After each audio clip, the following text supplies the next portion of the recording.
Today, we are diving into something truly profound. It's a medieval text called The Revelations of Divine Love. Now I know what you're thinking. Medieval? But trust me, this was written over 600 years ago, and its message about unconditional love feels like it could have been written for us right here, right now. The entire thing really boils down to this one single powerful question. I mean, if you've ever been your own worst critic, if you've ever felt just buried by your own mistakes, this idea, well, it might just change everything. The text gives a really radical answer to how we're truly seen. So here's how we're going to break this all down. We'll start with a crisis of faith that is super relatable. Then we'll jump into this incredible parable that really unlocks the whole vision. From there, we'll see how it totally shifts our understanding of God's perspective and even our own nature, leading us to the big takeaway, a love that is completely without blame. Okay, so our journey starts with a feeling that, let's be honest, most of us know really well. It's that sense that we're just not good enough to pray.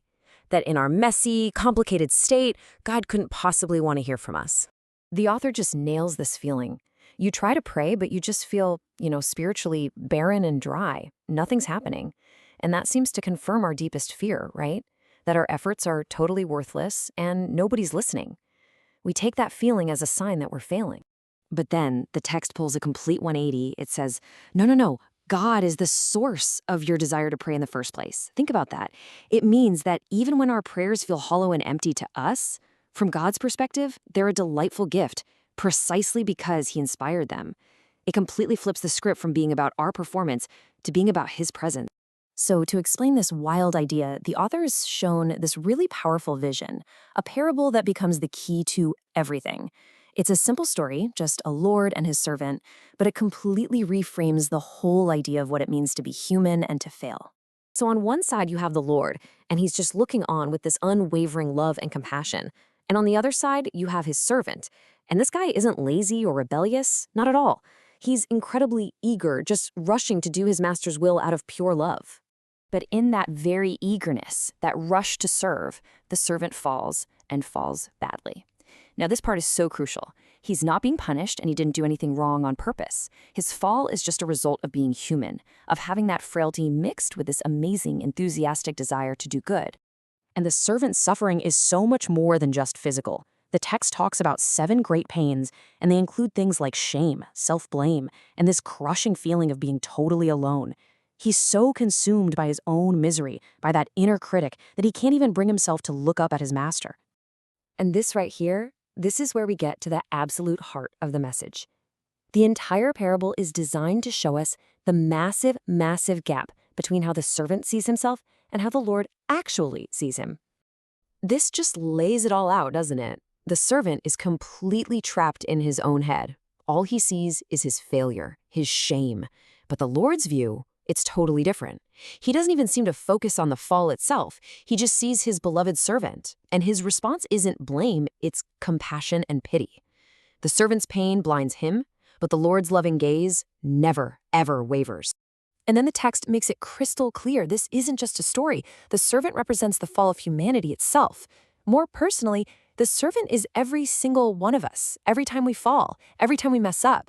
And that means the Lord's reaction reveals God's constant, unchanging reaction to us. So you might be thinking, okay, how is that even possible? How can we fall and yet be seen without blame? Well, the text explains this through this really fascinating idea that we're actually made of 2 distinct parts. Okay, first, there's what's called our sensory self.